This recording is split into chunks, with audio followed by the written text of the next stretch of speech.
நான் உங்களுடன். இந்தியா சுதந்திரம் அடைந்ததிலிருந்து கிராமங்களிலும் நகரங்களிலும் மேல்வர்க்கம் கீழ்வர்க்கம் என்று உண்டு. ஆனால் பொருளாதாரம், வாய்ப்பு, வசதி எந்த வர்க்கத்திடம் இருந்தாலும் மேல் வர்க்கத்தின் ஆதரவு உண்டு. முழுக்க முழுக்க மெஜாரிட்டி ஆதிக்க சக்திகள் அப்பா, மகன், பேரன் என்று இவர்கள்தான் அங்கு அதிகாரம் ஆதிக்கம் செய்வார்கள். இப்பொழுதும் அதே நிலையில் உள்ள கிராமங்கள் நகரங்கள் உண்டு.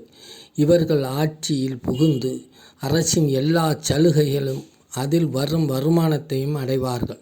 ஆனால் திமுகவில் இருந்து எம்ஜிஆர் பிரிந்த பிறகு திமுகவை வாரிசு, ஊழல் அரசியல் என்பார்கள். இவர்களுக்கு ஒரு பேச்சு, அடுத்தவர்களுக்கு ஒரு பேச்சு.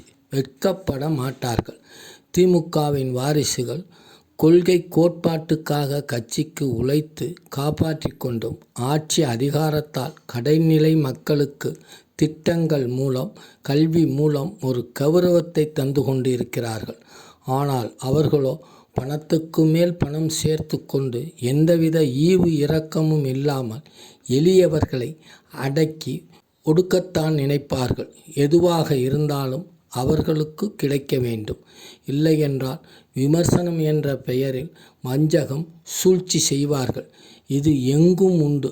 இவர்களுக்கு இடையில் இருந்து கொண்டுதான் அறிஞர் அண்ணா, தலைவர் கலைஞர், இப்பொழுது முதல்வர் மு.க. ஸ்டாலின், துணை முதல்வர் உதயநிதி ஸ்டாலின் இவர்கள் சமூக நீதி, எல்லோருக்கும் எல்லாம் என்ற நிலையை நல்ல சிந்தனை கொண்டோர் உதவியுடன் தமிழகத்தை வளர்ச்சி பாதைக்கு கொண்டு வந்துள்ளார்கள். தமிழகம் அறியும், தமிழகம் வெல்லும். நன்றி, வணக்கம்.